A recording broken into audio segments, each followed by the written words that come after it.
নমস্কার বন্ধুরা, আজ মহাষষ্ঠীর শুভেচ্ছা ও ভালোবাসা জানিয়ে আমার ব্লগ শুরু করলাম। আজকে আমাদের নিরামিষ রান্না, তাই পনির তরকারি হচ্ছে। পনিরগুলোকে গরম জলে ধুয়ে আমি ছোটো ছোটো পিস কেটে নিচ্ছি। এবার কড়াতে গরম জল বসিয়ে দিয়েছি, সামান্য একটু নুন দিয়েছি। এই পনিরগুলো এবার তেলে ভেজে নুন জলে ভিজিয়ে দেব। তেল গরম হয়ে গেছে, পনিরগুলোকে হালকা করে ভেজে নেব। ভেজে নিচ্ছি।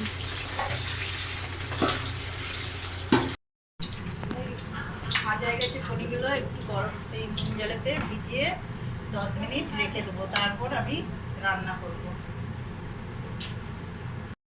চাপা দিয়ে দিলাম, 10 মিনিট পরে এটা রান্না করব। মশলা বাটা হয়ে গেছে আমাদের। পনিরের তরকারি আর আলুর দম হবে।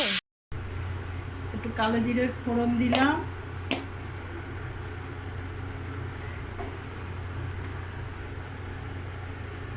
তেল দিলাম,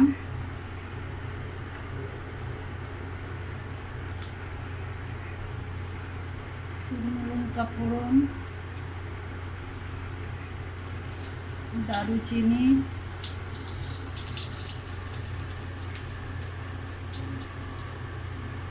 এলাচ,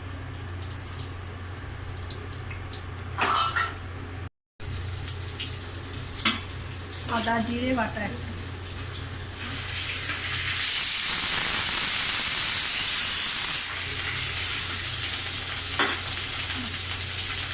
সামান্য সামান্য অল্প একটু হলুদ।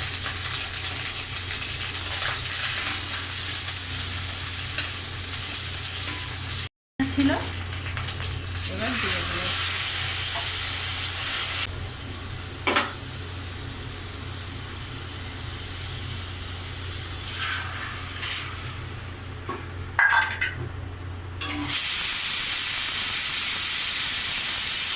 বাটা একটুখানি পনিতে অল্প করে কাজু বাটা দিলাম।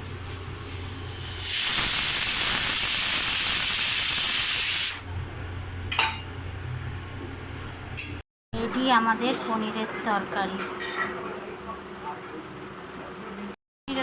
আবার ঝোল, হ্যাঁ, একটু আমরা ঝোল ঝোল খেতে ভালোবাসি, তাই একটু ঝোল রাখা আছে।